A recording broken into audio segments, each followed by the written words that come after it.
आज हम लोग फिर एक बार ऑनलाइन विक्ट्री फैमिली सेंटर का संडे सर्विस में मिल रहे हैं और मैं आप सबका यीशु मसीह के नाम से स्वागत करती हूँ।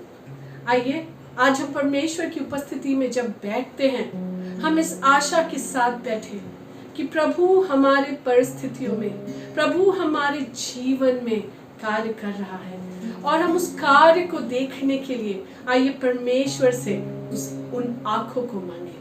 इससे पहले कि हम आराधना में चले, हमारे जीवित परमेश्वर की आराधना जो कहता है कि हर परिस्थिति में वो हमारे साथ है, जब हम उसकी आराधना करते हैं उससे पहले आइए हम प्रार्थना में चलेंगे और हम प्रार्थना में अपने अपने आप को तैयार करेंगे। आइए हम प्रार्थना करें। Hallelujah. Yes, Lord Jesus. Lord, we are in your presence, O God. Father, be exalted, be lifted up amidst us, O God. Oh Lord, come and take your rightful place. प्रभु आप हमारे जीवन में बढ़ते चले जाइए।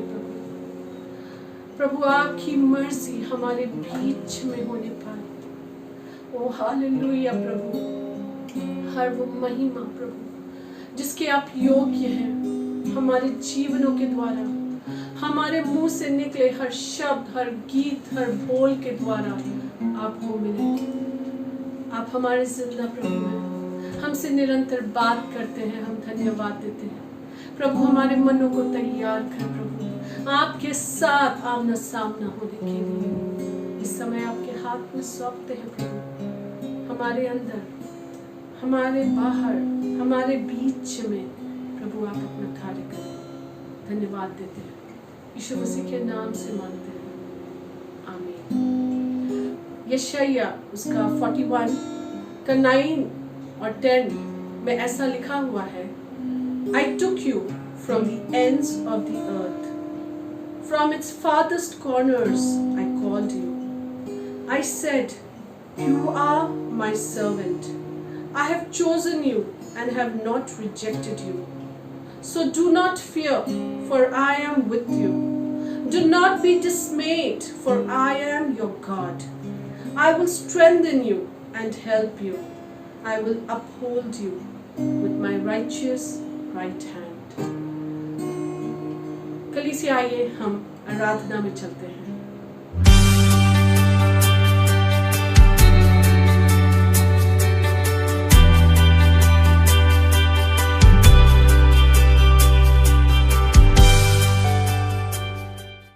चर्च, मुझे नहीं पता आज सवेरे जब आप अपने अपने घर से इस ऑनलाइन चर्च को अटेंड कर रहे हैं, आप किस परिस्थिति से होकर गुजर रहे हैं। आपके परिवार में, आपके जीवन में, आपके घरों में क्या क्या समस्याएं हैं मुझे नहीं पता, लेकिन ये बात मैं पूरे दावे के साथ जानती हूँ कि हमारा जीवित परमेश्वर आपकी सुधि रखता है। The past few weeks have been a very terrible one for our family. We have had to deal with the loss of a life, and the whole family has been going through a lot of suffering health-wise. And amidst all these things, God reminded me of a song. And let us worship Him through the song. I pray that when I sing the song and when we worship together, God will minister to you. The Holy Spirit will minister to you. Let's worship Him together.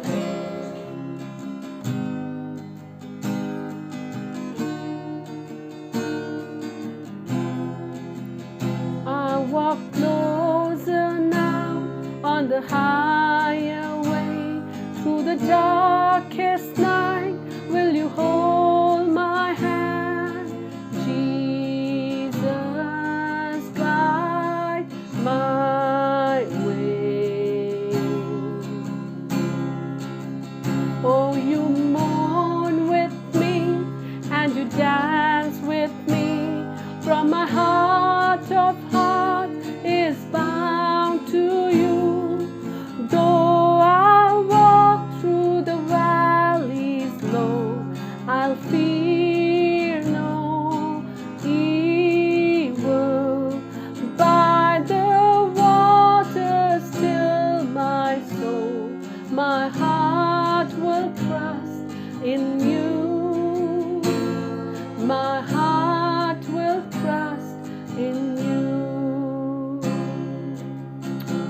Jesus. Thank you, Lord, that my heart will trust in you. For that assurance, Lord. Thank you for your counsel. Yes, Lord. Oh, you counsel me and you comfort me when I cannot see. You light my path.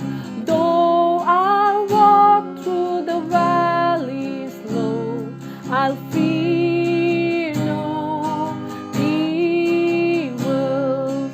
By the water still my soul, my heart will trust in you.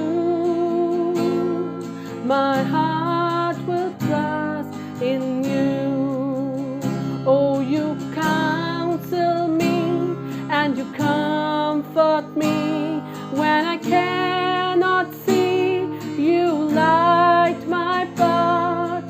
Though I walk through the valleys low, I'll fear no evil. By the water still my soul, my heart will trust in you. My heart will trust in you. My heart will trust in you. My heart will trust in you. Oh Lord, I trust in you alone. Oh, you're there with me, oh God, an ever-present help. Oh, my heart will trust in you and you alone. Hallelujah. Oh, oh, oh, Jesus. You are my everything, Lord. My heart will trust in you, 'cause you're with me in the storm. You help me rise up and soar over the storm. Oh Jesus, you have held me with your righteous right hand. Oh, oh, oh, oh. Hallelujah. हे मेरे मन, तू शांत रह, परमेश्वर पे यकीन कर और शांत रह। छुपा तू मुझे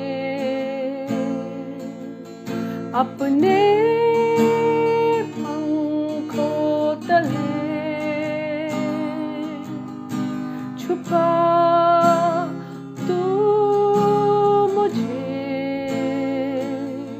तेरी सामर्थी हाथों में, छुपा तू मुझे अपने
हालेलुया। यस। ऐ मेरे मन खुदा पे कर भरोसा, उसकी शक्ति में तू सामर्थ पाएगा। ऐ मेरे मन, ऐ मेरे मन खुदा पे कर भरोसा, उसकी शक्ति में तू सामर्थ पाएगा। आंधी तूफान मेरे जिंदगी में आए, तू मेरे साथ है, मैं क्यों डरूं। यीशु तू मेरा राजा है, मैं नहीं हूँ, तू साथ मेरे, मैं नहीं हूँ, तू साथ मेरे। आंधी तूफान मेरे जिंदगी में आए, तू मेरे साथ है, मैं क्यों डरूं। यीशु तू मेरा राजा है, मैं नहीं हूँ, तू साथ मेरे, मैं नहीं हूँ, तू साथ मेरे, मैं नहीं हूँ, तू साथ मेरे। मैं नहीं हूँ, तू साथ मेरे। ओ यीशु, तू इम्मानुएल है, परमेश्वर हमारे साथ है। ओ यीशु, उस तराई में, पहाड़ के ऊपर, तू हमारे साथ है। तूफान के बीच में तू हमारे साथ है। Yes, Lord. Father, we are offering ourselves unto you. Lord, our lives we give unto you as living sacrifices. Things in the past, things that are happening in our life right now, we surrender everything unto you, Lord. Our joys, our sorrows, our pain, our hurt, things that affect us, O Lord, we lay it all down before you, God. Help us to be a sanctuary, O Lord, that is acceptable unto you. Church, आइए हम मिल करके इस गीत को गाएंगे प्रार्थना के साथ, अपने जीवन को उस वेदी में अर्पण करते हुए।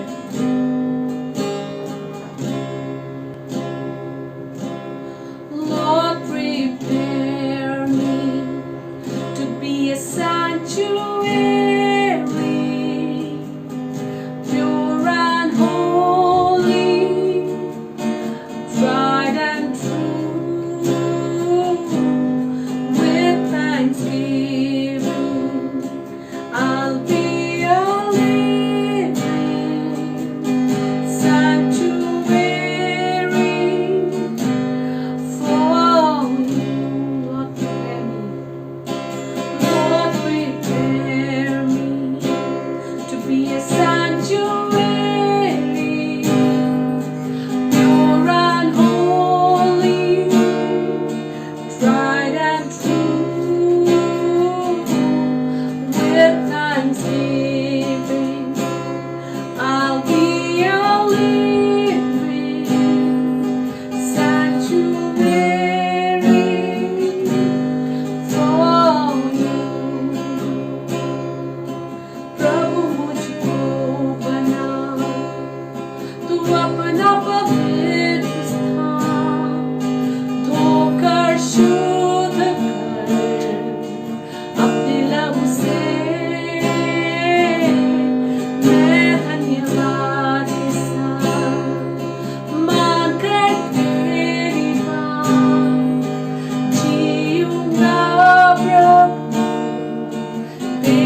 sanctuary that is acceptable unto you, O Lord. Come and take your rightful place, God. Be exalted in and through us, O Lord Jesus. प्रभु हर महिमा आपको मिले, वो आदर वो सम्मान मिले प्रभु, जिसके आप योग्य हैं हमारे जीवन से प्रभु, इस सहभागिता से प्रभु आपको वो महिमा मिले। आप बड़े और हम घटे, आपकी इच्छा हमारे बीच में। यीशु मसीह के नाम से मांगते हैं, आमीन।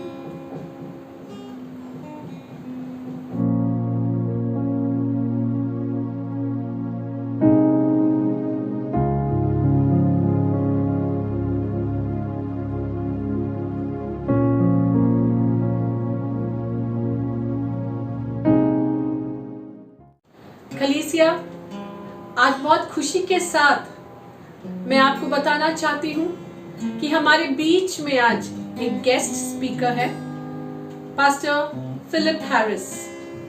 ये मेरे बहुत ही अच्छे मित्र है, बहुत ही अच्छे भाई है प्रभु में।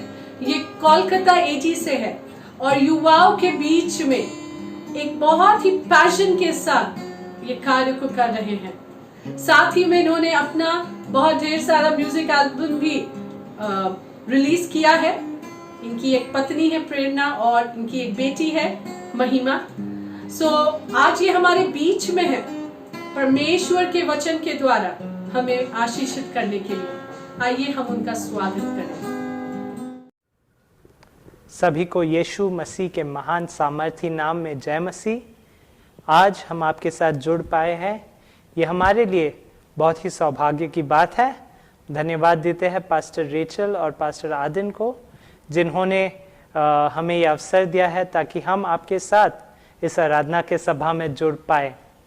हमारी सेवकाई जो है वो युवक के बीच में ज़्यादातर रूप से हम काम करते हैं, लेकिन हम परमेश्वर के वचन के लिए एक प्यास रखते हैं अपने जीवन में, और धन्यवाद देते हैं कि परमेश्वर ने अवसर दिया ताकि हम परमेश्वर के वचन से आपके लिए एक प्रोत्साहन बांट पाए, ताकि हम सब परमेश्वर के अनुग्रह में आगे बढ़ पाएंगे। हम अपने अनुभव के द्वारा परमेश्वर को बहुत सारी नाम से जानते हैं, जैसे कि वचन में परमेश्वर को याकूब का परमेश्वर या अब्राहम का परमेश्वर के नाम से जाना जाता है। और जब हम परमेश्वर के नाम को देखते हैं तो अक्सर वो एक अनुभव से जुड़ा रहता है। जैसे कि जब हम यहोवा यीरे नाम को सुनते हैं, इसका ये मतलब है कि परमेश्वर जो जुटाता है, जो हमारे लिए हमारे साथ उस प्रावधान को हमें देता है। और ऐसे ही परमेश्वर ने अपना परिचय वचन में बहुत सारी अनुभवों में लिखा है, और पवित्र आत्मा के मदद से आज मेरी यही प्रार्थना है कि हम परमेश्वर को एक नए रूप में जान पाए। शायद आप जानते हो, लेकिन हमें एक रिमाइंडर की ज़रूरत है कि इस समय में जैसी इन परिस्थितियों में से हम होकर गुजरते हैं, अक्सर हम हताश हो जाते हैं, हम निराश हो जाते हैं। ये सुनने में आता है कि इतनी सारी प्रॉब्लम्स जो है वो कभी कभी हमारे लिए बहुत हो जाते हैं, हम सह नहीं पाते हैं, और हमें इन प्रॉब्लम से कैसे लड़ना है हमें नहीं पता है। लेकिन आज मैं आपको यह आश्वासन देना चाहता हूँ कि आप अपने संघर्ष में, आप अपनी परिस्थिति में, आप अपनी चुनौतियों में अकेले नहीं हैं। परमेश्वर स्वयं परमेश्वर आपके साथ है। और हम वचन में से 2 दृष्टांत को देखेंगे जिसमें हम परमेश्वर की उपस्थिति को कठिनाई के समय में पाते हैं। आइए हम पहले दृष्टांत को देखें। निर्गमन की पुस्तक में उसका 14 अध्याय में जब हम पढ़ते हैं, ये एक ऐसी समय है जब इस्राएली जो परमेश्वर के लोग के नाम से जाने जाते थे, परमेश्वर ने उन्हें करीबन 400 साल से अधिक जो वो बंदिश में थे गुलाम के तौर पे मिस्रियों के लिए, परमेश्वर ने उन्हें उस गुलामी से निकालकर आज़ादी दिया। और जैसे ही वो अपने सफ़र में उस कनान के ओर वो बढ़ रहे थे, बहुत ही जल्दी अपने सफ़र में वो अपने आप को एक ऐसे स्थान पे पाते हैं जब वो चारों ओर से घिरे रहते हैं और वो अपने आशा को खो बैठते हैं। हम पढ़ते हैं निर्गमन 14 में कि जब मिस्रियों ने ये महसूस किया कि उनसे एक गलती हुई कि उन्होंने इजरायली को जाने दिया, तो वो अपने मन बदल कर इजरायली के पीछे चल बैठे ताकि वो उन्हें वापस गुलामी में ला सके। और हम ये पाते हैं कि इजरायली ये देख सकते थे कि मिस्र देश के जो सिपाही थे वो उनको लेने के लिए आ रहे थे और उनके सामने एक समुद्र था, लाल समुद्र था, और उन्हें यह नहीं पता था कि वो इस परिस्थिति से कैसे निकलने वाले थे। अब जरा सोचिए उनके मन में क्या गुजरा होगा। अब जरा सोचिए वो अपने बच्चों के साथ, अपनी घरबारी के साथ, वो एक ऐसे स्थान में था जहां पे वो आगे भी नहीं बढ़ पा रहे थे और पीछे मुड़ने का कोई सवाल ही पैदा नहीं होता है। और इस समय में वो लोग सब बहुत ही निराश, बहुत ही तनाव से ग्रसित होकर मूसा के पास आते हैं और मूसा को एक सावधान के लिए पूछते हैं कि क्या करना चाहिए, हमें क्या करना चाहिए। लेकिन हम ध्यान रखें कि परमेश्वर उनसे इस परिस्थिति में भी कैसे बात करता है। प्रियो, अक्सर हम अपने आप को इस इजरायली की तरह अपने आप को जीवन में उस लाल समुद्र के तट पर पाते हैं। कभी कभी जब हमारी आर्थिक अवस्था सुधरी हुई नहीं रहती है, जब हम तनाव में से होकर गुजरते हैं, कभी कभी वो पारिवारिक एक समस्या, एक संघर्ष में से होकर गुजरते हैं, कभी कभी व्यापार में तनाव के कारण से हम अक्सर अपने आप को उस लाल समुद्र के तट पे पाते हैं, जब जैसे कि चारों ओर हम घिरे हुए रहते हैं, भागने का या निकलने का कोई उपाय नहीं रहता है। और इसलिए आज हम उस इस्राएलियों के साथ एक संबंध जैसा महसूस कर सकते हैं। और जब वो लोग मूसा से पूछते हैं, मूसा प्रार्थना करता है और फिर ऐसा ये लिखा गया है, किंतु मूसा ने उत्तर दिया, मैं 13 पद से पढ़ रहा हूं, 14 अध्याय 13 पद में, किंतु मूसा ने उत्तर दिया, डरो नहीं। हालेलुया, डरो नहीं, भागो नहीं, रुक जाओ। हम यहाँ पे कुछ समय के लिए रुकना चाहते हैं। हम जब परिस्थितियों में से होकर गुजरते हैं, हम जब चुनौतियों में से होकर गुजरते हैं, हम अक्सर क्या करते हैं, हम डर जाते हैं। डर जो है ये एक बहुत ही साधारण सी बात है जो हर एक बच्चा, बूढ़ा डरता है। लेकिन हमारी डर की जो हम जिस चीज से डरते हैं वो हमारे जीवन में बदलते रहता है। शायद एक बच्चा के लिए एक अंधेरा कमरा उसके लिए एक डर का कारण बन सकता है, लेकिन एक बुजुर्ग के लिए शायद अकेलापन वो एक डर का कारण हो सकता है। हम कितने सारे ऐसे घटने को सुन रहे हैं जहाँ पे अकेलेपन में डिप्रेस होकर कितने जन आत्महत्या कर रहे हैं। हम अक्सर अपनी परिस्थितियों में से निकलने का उपाय होता, जो उपाय को हम अपनाते हैं वो है डर। मैं आपको ये बताना चाहता हूँ, डर एक ऐसी बात है जो सच नहीं है, जो ये हमारे अंदर में एक प्रोबेबिलिटी रहती है जहाँ पे हम ज़्यादा सोचते हैं और इस सोच के प्रतिक्रिया में हम एक कदम के आगे दूसरा कदम रख के कुछ अपने जीवन की परिस्थिति को ऐसे इमेजिन करते हैं जो शायद ना भी हो। तो इसीलिए डर जो है वो सच्चाई से अलग रहता है, वो शायद सच ना हो, लेकिन फिर भी वो हमारे ऊपर एक इतना तनाव डाल देता है। और मुझे पता है कि बहुत सारे जो देख रहे हैं, आप शायद डरे हुए हो, शायद आपके घर के पास ही 1 या 2 केसेस के बारे में आपने सुना है इस वायरस के बारे में, लेकिन परमेश्वर का वचन आज आपके लिए है, आज स्पेसिफिकली आपके लिए वचन ये है, डरो नहीं। मूसा कहता है लोगों से, डरो नहीं, डरो नहीं। और दूसरी बात जो है, भागो नहीं। अक्सर हम अपनी परिस्थितियों में जब हम संघर्ष से होकर गुजरते हैं, हमें संघर्ष पसंद नहीं है, हमें किसी चीज की सामना करना पसंद नहीं है। हम क्या करते हैं? हम भागते हैं, हम सच्चाई से भागते हैं, हम सच्चाई से अपने मन को फेर लेते हैं, हम देखने नहीं चाहते हैं। लेकिन मूसा कहता है, डरो नहीं, भागो नहीं, रुक जाओ। और मुझे ये विश्वास है कि परमेश्वर का ये वचन हम में से बहुत जनों के लिए है। शायद आप उस कठिन स्थान में बहुत समय के लिए रुके हुए हैं, लेकिन परमेश्वर आज आपको बोलना चाहते हैं, डरो नहीं, भागो नहीं, रुक जाओ, रुक जाओ, रुक जाओ। क्यों? क्योंकि उसके आगे में मूसा कहता है, जरा ठहरो और देखो कि आज तुम लोगों को यहोवा कैसे बचाता है।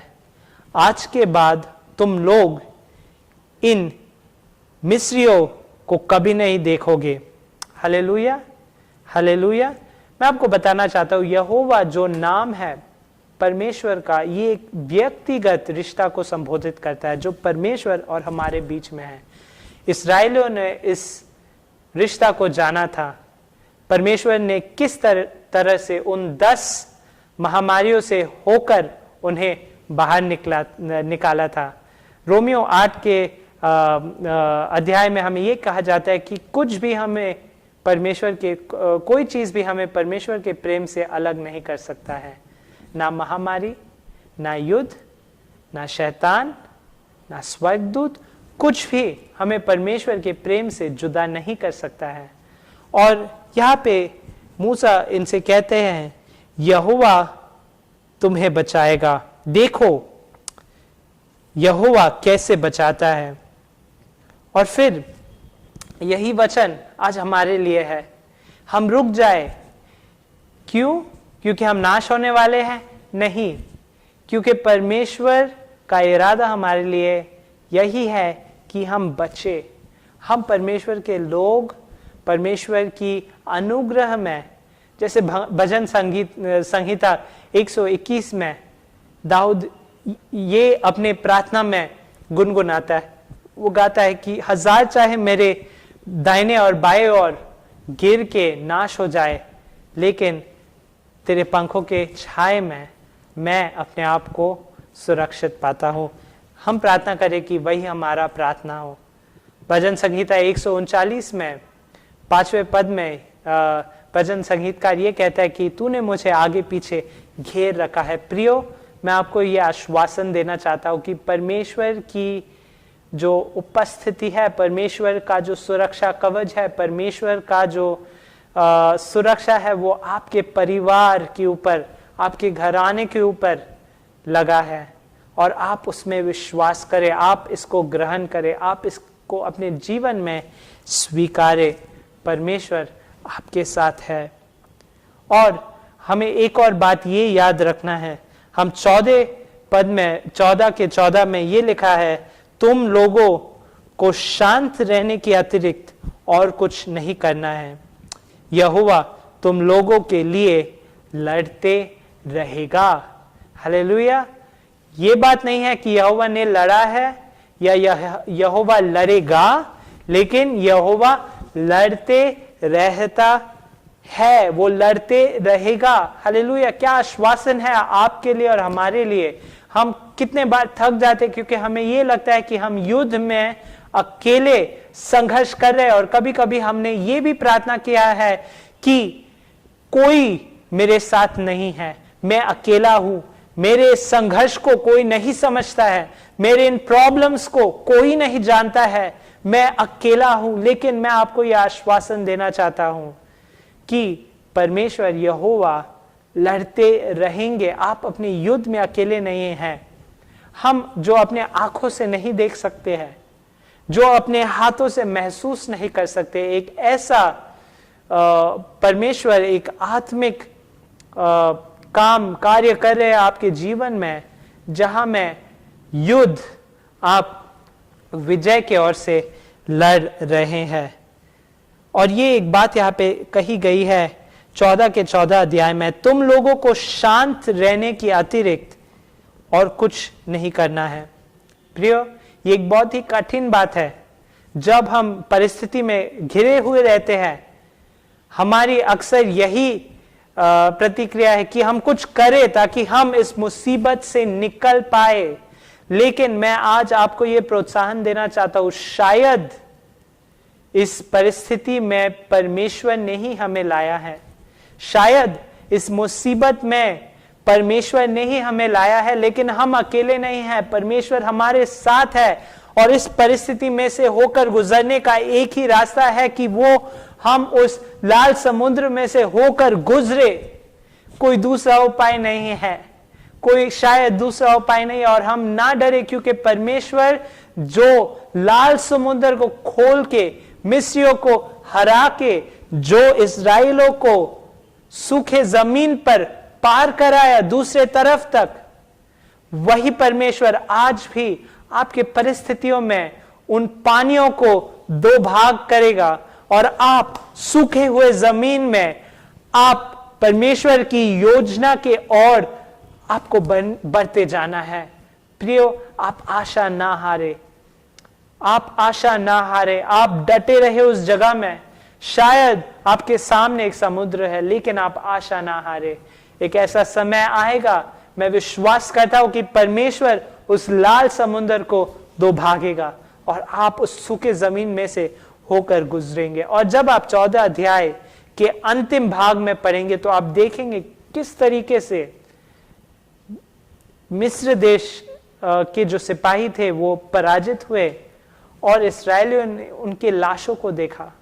हालेलुया। परमेश्वर जब हमें विजय देता है, वो संपूर्ण रूप में हमें विजय देता है और वो अपने अपने अपने क्रियाक्रम में आगे बढ़े ताकि वो परमेश्वर की योजना की ओर बढ़ पाए।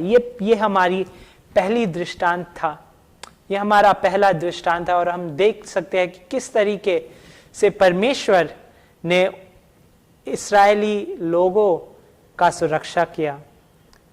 प्रियो, मैं आपके साथ एक वचन बांटना चाहता हूं। यशाया के पुस्तक 43 अध्याय में ऐसे लिखा गया, और मैं ये विश्वास करता हूं कि ये वचन आप में से किसी के लिए है, आप इसको ग्रहण करें। ये 43 के 2 पद में ये लिखा है, जब तुझ पर विपत्तियां पड़ती है मैं तेरे साथ रहता हूं। किसी को ये सुनने की जरूरत है। जब तुझ पर विपत्तियां पड़ती है मैं तेरे साथ रहता हूं। जब तू नदी पार करेगा तू बहेगा नहीं। हालेलुया। तू जब आग से होकर गुजरेगा तो तू जलेगा नहीं। लपटें तुझे हानि नहीं पहुंचाएंगी। क्यों? क्योंकि मैं तेरा परमेश्वर यहोवा हूं। मैं इस्राएल का पवित्र तेरा उद्धार करता हूं। तेरी बदले मैंने मिस्र को देकर तुझे आजाद कराया है। मैंने कुश और सबा को तुझे अपना बनाने को दे डाला है। तू मेरे लिए बहुत महत्वपूर्ण है, इसलिए मैं तेरा आदर करूंगा। मैं तुझे प्रेम करता हूं ताकि तू जी सके और मेरा हो सके। इसके लिए मैं सभी मनुष्य और जातियों को बदले में दे दूंगा। और कैसा वचन है, कैसा अनोखा वचन है कि परमेश्वर कहता है कि उनका प्रेम हमारे प्रति इतना अनोखा है कि उनका प्रेम हमारी इस समय की परिस्थितियों से भी बढ़कर है। और हम विश्वास ना हारे प्रियो, हम पकड़े रहे, हम पानी से भी होकर गुजरे, हम आग से भी होकर गुजरे, लेकिन हम परमेश्वर की सुरक्षा कवच में हम अपने सुरक्षा को पा सकते हैं। आइए हम दूसरे दृष्टांत को देखें। और ये एक ऐसा समय है जब नए नियम में हम पाते हैं कि यीशु मसीह अपने चेलों को विश्वास के ऊपर शिक्षा दे रहे हैं। और हम ये पाते हैं मरकुस 4:35 से 41 में हम पढ़ सकते हैं इस दृष्टांत को, जब यीशु मसीह अपने चेलों के साथ नाव में सफर कर रहा है। और ऐसे लिखा गया है, मैं पूरे दृष्टांत को पढ़ता हूं और फिर हम इसको गहराई में देखेंगे। 35 में लिखा है, उस दिन जब शाम हुई यीशु ने उनसे कहा, चलो उस पार चलो। इसलिए वे भीड़ को छोड़कर जैसे वह था वैसे ही उसे नाव पर साथ ले चले। उसके साथ और भी नावें थी। एक तेज बवंडर उठा, लहरें नाव पर पछाड़े मार रही थी। नाव पानी से भर जाने को थी, किंतु यीशु नाव के पिछले भाग में तकिया लगाए सो रहा था। उन्होंने उसे जगाया और उससे कहा, हे गुरु, क्या तुझे ध्यान नहीं है कि हम डूब रहे हैं? और ये बहुत ही सुंदर बात है। यीशु खड़ा हुआ, उसने हवा को डांटा और लहरों से कहा, शांत हो जाओ, थम जाओ। तभी बवंडर थम गया और चारों तरफ असीम शांति छा गई। फिर यीशु ने उनसे कहा, तुम डरते क्यों हो? क्या तुम्हें अब तक विश्वास नहीं है? किंतु वे बहुत डर गए थे। फिर उन्होंने आपस में एक दूसरे से कहा, आखिर ये कौन है? हवा और पानी भी इसकी आज्ञा मानते हैं। ये एक बहुत ही सुंदर सा दृष्टांत है और हम इससे वाकिफ है कि जब इस तूफान में से होकर उनके चेले के साथ परमेश्वर यीशु मसीह जब उनके चेलों के साथ जा रहे थे, हम पाते हैं कि एक ऐसा समय आता है जब वो इस नाव में एक भवंडर, एक भंवर के बीच में अपने आप को पाते हैं कि निकलने का कोई उपाय नहीं रहता है। और ये जो थे, ये मछुआरे थे। और हम ये ना भूले कि इन्हें पानी और मौसम के बारे में बहुत ही ज्ञान था। तो अगर ये डर रहे थे तो ये जाहिर सी बात है कि ये जो तूफान था वो भयानक था। और तूफान एक ऐसा समय में आके उन्हें लाता है कि वो डर चुके होते अपने जीवन के लिए कि कहीं नाव उलट जाए, कहीं वो अपने जीवन को खो बैठे। और प्रियो, आप शायद ये पूछते हैं कि मेरी कठिनाई में, मेरी परिस्थिति में परमेश्वर कहाँ है? ये वचन में हम पाते हैं कि यीशु उनके साथ थे। मैं ये आपको याद दिला दूं कि हमारे हर एक संघर्ष में यीशु कहाँ रहते हैं? वो हमारे साथ रहते हैं। वो हमारे साथ संघर्ष करते हैं। जब हम खुशी को मनाते हैं, वो हमारे साथ खुशियों को मनाते हैं। जब हम दुख में से होकर गुजरते हैं, अगर हम किसी प्रियजन को खोते हैं और हमें लगता है कि सिर्फ हमें दुख होता है, नहीं, यीशु मसीह हमारे साथ शौक मनाते हैं। और हम इस वचन में पाते कि यीशु मसीह उनके साथ नाव के पीछे वाले हिस्से में तकिए लगाए होकर सो रहे हैं, क्योंकि ऐसी कोई भी भवंडर या तूफान नहीं है, अभी तक नहीं आया है, जो यीशु मसीह के या जो परमेश्वर के नियंत्रण में ना हो। और यीशु मसीह ये जानते थे और वो सोए हुए थे। वो इस विश्वास के शिक्षा को एक अलग सा नजरिए से अपने शिक्षकों को वो सिखाना चाहते थे। और जब इस अनुभव में ये जो चेले थे अपने आप को पाते हैं, वो डर जाते हैं। भागने का तो कोई उपाय नहीं है, लेकिन वो यीशु मसीह को जगाते हैं और उनके पास जाते हैं। प्रियो, मैं आपको ये विश्वास दिलाना चाहता हूँ, जैसे चेलों ने किया था, एकदम सही चीज किया था, वो यीशु के पास जाते हैं। वो यीशु के पास जाते हैं। हम अपनी परिस्थितियों में, अपने संघर्ष को लेकर हम किसके पास जाते हैं? शायद पहले ही हमारा जो उत्तर होता है वो हम किसको कॉल करें, किसके पास ये मदद होगा, किसके पास ये मदद मिलेगा, कौन मेरी मदद कर सकते हैं। लेकिन प्रार्थना हमारे लिए अक्सर एक अंतिम चुनाव रहता है। हम इस समय में प्रार्थना को अपना पहला चुनाव बनाएं, प्रार्थना को अपना पहला ऑप्शन बनाएं, अंतिम ऑप्शन नहीं। अक्सर हम अपने घुटने पर तब आते हैं जब हम सब कुछ हार चुके हुए थे। शायद अगर हम अपने घुटने पर पहले से ही बने रहते, शायद वो सामत अलग सा रहता था कि हम अपने परिस्थितियों में आगे बढ़ पाए। मैं आपको प्रोत्साहन करना चाहता हूँ, आप अपने प्रार्थना में आगे बढ़े। इस हफ्ते में हम प्रार्थना को अपने लिए एक प्रायोरिटी बनाएं, प्रार्थना को हमारे लिए एक प्राथमिकता दे अपने जीवन में, ताकि हम और सामर्थ परमेश्वर से पा सके और आत्मिक रूप में हम और सामर्थी हो पाए।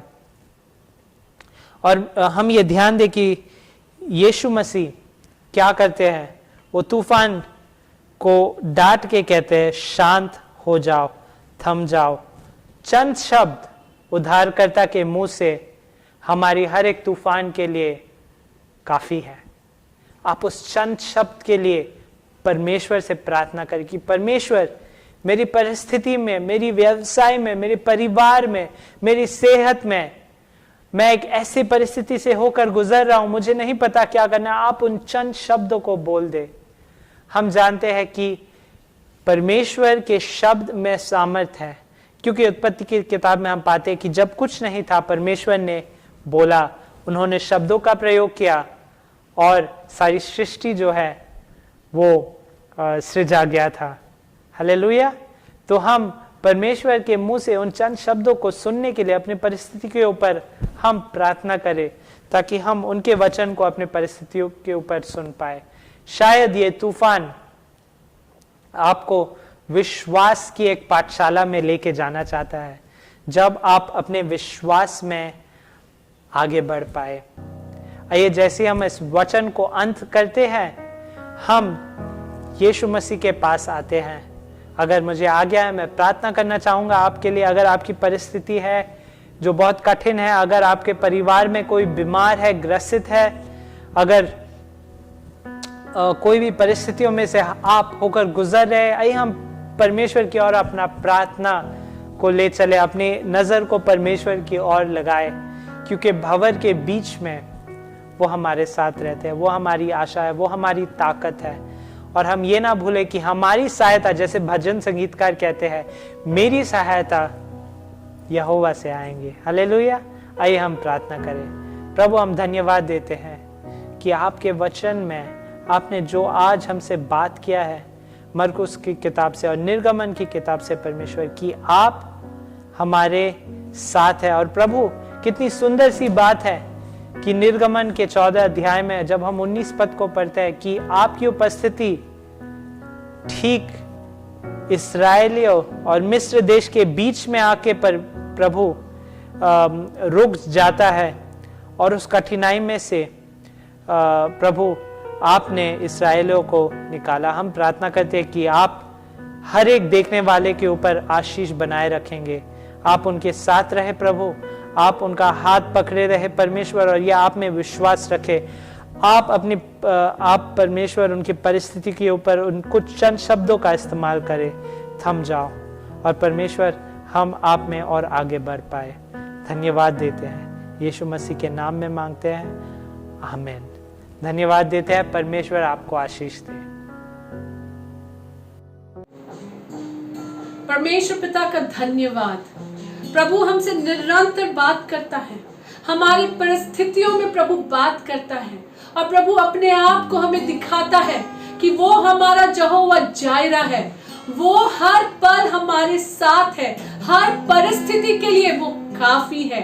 हम परमेश्वर पिता का बहुत बहुत धन्यवाद देते हैं हमसे बात करने के लिए।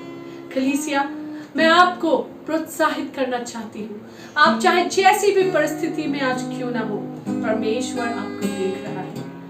अपने घुटनों में जाइए, अपने स्वर्ग पिता को जोर से आवाज देकर पुकारिए, और वो आपको उत्तर देगा। परमेश्वर आपको आशीषित करेगा।